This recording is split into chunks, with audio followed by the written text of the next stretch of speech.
بسم اللہ الرحمن الرحیم۔ آج کی گفتگو میں روزہ سے متعلق ان مسائل کا ذکر ہوگا کہ جن صورتوں میں روزہ نہیں ٹوٹتا۔ اگر کوئی روزے دار بھول کر کھانا کھا لے یا پانی پی لے تو اس صورت میں اس کا روزہ نہیں ٹوٹے گا، اگرچہ پیٹ بھر کے اس نے کھانا کھا لیا ہو۔ اس میں کوئی قید نہیں ہے کہ تھوڑا سا کھایا ہے یا زیادہ کھایا ہے۔ پانی پی لیا، کھانا کھا لیا، اور ایک ہی دن میں ایک روزے میں کئی بار اگر اس سے یہ کام ہو گیا ہے، دن کو 2 بار پانی پی لیا بھول کر، یا 2-3 دفعہ کوئی چیز اٹھا کے کھا لی،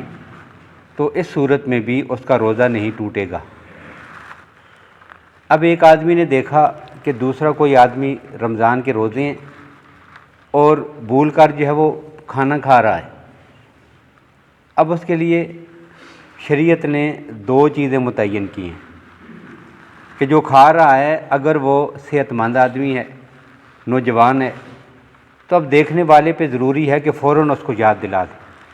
کہ بھئی آپ کا روزہ ہے، یہ کیا کر رہے ہو، تو اس کو یاد آ جائے گا اور کھانے سے رک جائے گا۔ لیکن اگر وہ آدمی کمزور ہے، بڑی عمر کا ہے، تو ایسی صورت میں شریعت نے اتنی بھی اجازت دی ہے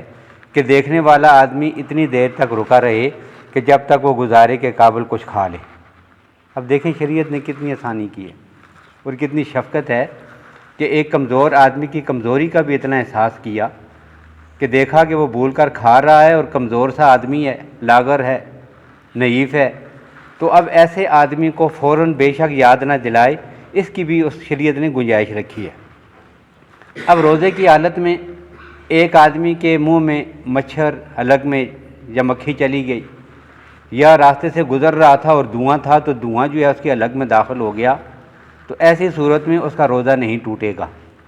اب ان میں سے کوئی بھی کام اگر اپنے ارادے اور کثرت سے کرتا ہے تو صورت میں تو روزہ ٹوٹ جائے گا، لیکن چونکہ چلتے ہوئے غیر ارادی طور پر اس کی اپنے فعل اس میں کوئی عمل دخل نہیں تھا، تو دھواں چلا گیا ہے یا مچھر ہے یا مکھی ہے، کوئی ایسی چیز حلق میں داخل ہو گئی، تو ایسی صورت میں اس کے روزے پر کوئی اثر نہیں پڑے گا۔ اب ایک آدمی کے دانت میں کوئی چیز کھانے کی اٹکی ہوئی تھی، ویسے تو چاہیے یہ، اور آداب میں سے یہ بات ہے کہ کھانا کھانے کے بعد، سحری کھانے کے بعد منہ کو اچھی طرح صاف کرے، مسواک کر لے، اور روزہ بند کرنے سے پہلے ہی منہ کو بالکل صاف ستھرا کر کے، تاکہ کوئی کسی قسم کی کوئی کھانے کی چیز دانتوں میں اٹکی ہوئی نہ رہے۔ اور یہ وضو کے آداب میں سے بھی ہے، صفائی کے آداب میں سے بھی ہے۔ لیکن ایک آدمی نے کھانا کھایا اور اس کا کوئی چیز جو ہے وہ دانتوں میں اٹکی ہوئی تھی، تو اگر جو ہے وہ اس کو منہ میں ہی نکالا اور منہ سے باہر نہیں نکالا، یعنی منہ میں وہ چیز نکل آئی لیکن منہ سے اس کو ہاتھ کے ساتھ باہر نہیں نکالا، اس کو نگل لیا یا خود بخود جو ہے وہ نیچے اتر گئی ہے، تو اگر وہ چیز جو ہے وہ چھوٹی ہے، اور چھوٹی کتنی ہے، 1 چنے کے دانے سے کم ہے، اس صورت میں خود بخود جو ہے وہ نکال کر کھائے بغیر منہ کے اندر سے اس کو نگل لینے سے اس کا روزہ نہیں ٹوٹے گا۔ لیکن 1 چنے کے دانے کے برابر کوئی چیز ہے اور وہ اس کو نگل گیا ہے، تو اس صورت میں اس آدمی کا روزہ ٹوٹ جائے گا، جس کی قضا جو ہے اس کے ذمہ لازم ہوگی۔ اب ایک آدمی نے کوئی چیز زبان سے چکھی ہے اور چکھ کر جو ہے وہ اس نے کھائی نہیں بلکہ تھوک دی ہے۔ اب چکھنا جو ہے وہ صرف اس کے ذائقے کو محسوس کرنا ہوتا ہے، یہ کھانا نہیں ہوتا، بلکہ صرف جو ہے وہ زبان ساتھ لگا کر اس کو چکھنا ہے، اس کا ذائقہ محسوس ہوتا ہے۔ تو ایسی صورت میں چکھ کر اگر کوئی چیز تھوک دیتا ہے تو اس کا روزہ نہیں ٹوٹے گا، لیکن بغیر کسی ضرورت کے کوئی چیز روزے کی حالت میں چکھنا یہ مکروہ تنزیہ ہے، روزہ ٹوٹے گا نہیں۔ ہاں اگر ایسی صورتیں ہیں کہ ایک آدمی جو ہے وہ بڑا بد اخلاق ہے اور اس کی بیوی اس ڈر کی وجہ سے کہ اگر جو ہے وہ کھانے میں نمک کا کوئی فرق ہو گیا، کوئی اور مسئلہ ہو گیا، تو اس کی وجہ سے وہ عورت چکھ سکتی ہے، اب جو ہے وہ اس کا ذائقہ محسوس کر سکتی ہے، اس کے لیے یہ مکروہ تنزیہ بھی نہیں ہوگا۔ اسی طرح ایک عورت ہے اور اپنے بچے کو کھانا اس نے کھلانا ہے، گھر میں بچے کی دیکھ بھال کر رہی ہے، اب تو کھلانے والا کوئی نہیں، تو عورتیں مائیں جو ہے وہ اپنے بچوں کو کھانا کھلاتی ہیں۔ اب چھوٹا سا بچہ ہے، اب تو کھلاتی کیسے ہے کہ خود چبا کر پھر اس کو کھلاتی ہے، تو ایسی صورت میں بچے کو خود چبا کر کھلانا یہ بھی مکروہ تنزیہ ہے، اس سے بھی بچنا چاہیے۔ البتہ سخت مجبوری ہے اور لاچاری ہے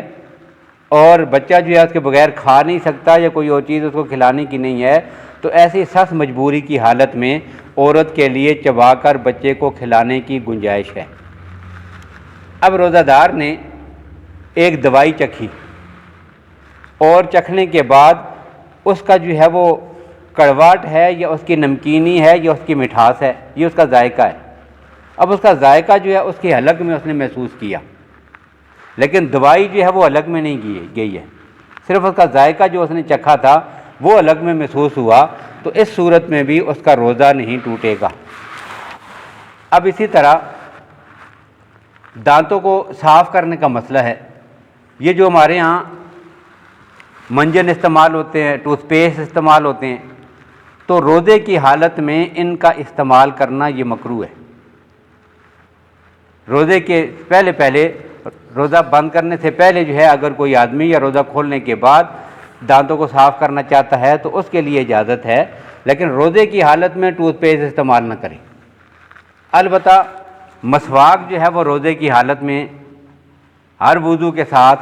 جب بھی آپ مسواک کرنا چاہیں تو مسواک استعمال کر سکتے ہیں۔ اب وہ مسواک بالکل تازی ہو تب بھی یہی مسئلہ ہے، ایک خشک مسواک ہوتی ہے ہمارے یہاں، اور ایک آدمی جو درخت سے تازہ ٹہنی توڑ کر اس کی مسواک بنا کر استعمال کرتا ہے، تو اس کی بھی بالکل اجازت ہے، اس میں کسی قسم کی کوئی کراہیت نہیں ہے۔ بلکہ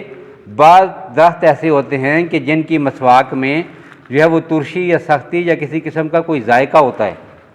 جیسے ہمارے یہاں ٹمبر کی مسواک ہوتی ہے، فلائی کی مسواک ہوتی ہے، یہ کڑوی ہوتی ہیں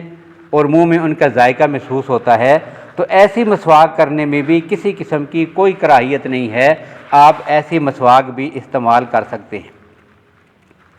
اب ایک آدمی کو رات کو نہانے کی ضرورت محسوس ہوئی، لیکن اس نے غسل نہیں کیا کہ سحری کا وقت ہو گیا، اب وہ اٹھا اور اس نے جو ہے وہ کھانا پینا شروع کر دیا، سحری کھا لی اور پھر اس نے غسل نہیں کیا، اب اس کا بھی روزہ درست ہے۔ اب اس عمل سے روزے پر کوئی فرق نہیں پڑے گا، بلکہ اگر وہ سارا دن بھی نہیں نہاتا اور اسی حالت میں اس نے روزہ رکھا ہوا ہے تو روزہ اس کا درست ہوگا۔ یہ الگ بات ہے کہ یہ بہت بڑی خباثت ہوگی اور انتہا درجے کا گناہ کبیرہ ہوگا کہ ایک آدمی نمازیں بھی ضائع کر رہا ہے اور اسی ناپاکی کی حالت میں وہ چلتا پھرتا اور اپنے کام کاج میں لگا ہوا ہے، تو یہ الگ سے ایک جرم اور گناہ ہے، لیکن روزے کے ساتھ اس کا یہ تعلق نہیں کہ ایسی صورت میں اس کا روزہ خراب ہوگا، نہیں، روزہ اپنی جگہ پہ اس کا درست ہوگا، اس کام کا گناہ اور وبال اس کے ذمہ الگ ہوگا۔ اب اسی طرح کسی بھی قسم کا جو ہے وہ انجیکشن اور ٹیکہ لگانا، کوئی آدمی بیمار ہے، ڈاکٹر کے پاس گیا، اب ڈاکٹر نے اس کو جو ہے وہ ٹیکہ لگانا ہے۔ ہمارے ہاں عموماً جو ہے اس مسئلے میں بڑی الجھن سی ہوتی ہے لوگوں کو کہ ڈاکٹر کے پاس یا تو دوائی لینے کی جاتے نہیں ہیں، بڑے مسائل ہوتے ہیں، وہ سوچ رہے ہوتے ہیں کہ روزہ ٹوٹ جائے گا۔ اب ٹیکہ جو ہے وہ اگر گوشت میں لگایا جائے یا رگوں میں، عضلاتی ہو یا وریدی ہو، دونوں قسم کے ٹیکے، روزے کی حالت میں انجیکشن لگوانے سے روزے پر کوئی اثر نہیں پڑے گا، آپ پورے سکون کے ساتھ، بلکہ چاہیے یہ کہ آدمی ایک بیمار ہوتا ہے تو اس کو ڈاکٹر جو دوائی دیتا ہے تو ظاہر ہے وہ کچھ وقفے سے دن کو اس نے استعمال کرنی ہوتی ہے، لیکن کھانے کی اگر کوئی دوائی دے دے تو وہ انتظار کرتا رہتا ہے کہ بھئی شام کے بعد افطاری کے بعد کھاؤں گا، سحری کے وقت کھا کر پھر پورا دن پھر دوائی نہیں کھا سکتا۔ تو علاج کا ایک اچھا طریقہ یہی ہے کہ ڈاکٹر اس کے لیے کوئی انجیکشن تجویز کر دے جو اسے تکلیف میں فوری آرام دے سکے اور دن کوئی روزے کی حالت میں لگوا دے۔ اب روزے کی حالت میں کسی قسم کا انجیکشن لگوانے سے روزے پر کوئی اثر نہیں پڑے گا، روزہ نہیں ٹوٹے گا۔ اور اگر ڈاکٹر جو ہے ایک مریض کو ڈرپ لگا دیتا ہے تو ایسی صورت میں بھی روزے پر کوئی اثر نہیں پڑے گا۔ ہاں کوئی آدمی صرف اس لیے کہ اس کو جو ہے وہ قوت مل جائے طاقت مل جائے اور روزے کی کمزوری محسوس نہ ہو، صرف اس نیت سے صحت مند ہے اور ٹھیک ٹھاک ہے، ویسے جو ہے وہ ڈرپ لگوا رہا ہے تو یہ مکروہ ہوگا، اس سے بچنا چاہیے، ایسی صورت نہ ہو۔ اب اسی طرح ایک آدمی نے آنکھ میں کوئی دوائی ڈال دی، آنکھیں دکھ رہی تھیں، کوئی مسئلہ تھا تو آنکھوں میں دوائی ڈالی ہے، تو آنکھوں میں دوائی ڈالنے سے روزہ نہیں ٹوٹتا، بلکہ اگر آنکھوں میں دوائی ڈالنے سے اس دوائی کا ذائقہ حلق میں محسوس ہو، اور یہ اکثر ہوتا ہے کہ آنکھوں میں جب دوائی ڈالی جاتی ہے تو اس کی کڑواہٹ جو ہے وہ انسان کی حلق میں محسوس ہوتی ہے، تو ایسی صورت میں بھی اس کے روزے پر کوئی اثر نہیں پڑے گا، آنکھوں میں دوائی ڈال سکتا ہے۔ اب روزے کی حالت میں ایک آدمی کو الٹی لگ گئی، قے ہو گئی، اب خود بخود جو قے ہو گئی ہے وہ تھوڑی ہوئی ہے یا زیادہ، اور اس صورت میں بھی اس کا روزہ نہیں ٹوٹے گا، الٹی لگنے سے روزہ نہیں ٹوٹتا، بلکہ جان بوجھ کر الٹی کرنے سے روزہ ٹوٹ جائے گا۔ ایک آدمی بلا وجہ جان بوجھ کر خود جو ہے وہ الٹی کر رہا ہے تو اس صورت میں اس کا روزہ ٹوٹے گا۔ خود بخود کسی وجہ سے الٹی اگر اس کو لگ گئی ہے تو ایسی صورت میں اس کا روزہ نہیں ٹوٹے گا۔ اب اسی طرح ایک آدمی دن کو سویا اور اس کو اطلام ہو گیا ہے تو ایسی صورت میں بھی اس کا روزہ نہیں ٹوٹے گا۔ اور نہاتے ہوئے اگر پانی جو ہے وہ کان میں چلا جائے خود بخود، ایک آدمی غسل کر رہا تھا، غسل کی حالت میں تو اس کو گرگرا اور یہ چیزیں نہیں کرنی چاہیے، ناک میں پانی زیادہ دور تک نہیں کھینچنا چاہیے، احتیاط رہے تاکہ پانی جو ہے وہ اندر داخل نہ ہو اور اس کا روزہ خراب نہ ہو۔ لیکن نہاتے ہوئے کان میں اگر پانی چلا جائے تو اس صورت میں خود بخود جو چلا گیا ہے کچھ پانی، اس کی وجہ سے اس کا روزہ نہیں ٹوٹے گا۔ تو یہ وہ چند مسائل تھے کہ جن کی صورتوں میں روزہ نہیں ٹوٹتا اور روزے پر کوئی اثر نہیں پڑتا۔ اللہ تعالی ہمیں ان مسائل کو سامنے رکھ کر سنت کے مطابق اور آداب کا لحاظ رکھ کے اپنے روزوں کو مکمل کرنے کی توفیق نصیب فرمائے۔ اللہم لک الحمد کما انت آلہ وصلی وسلم علی سیدنا محمد کما انت آلہ فإنک آل التقوی و آل المغفرہ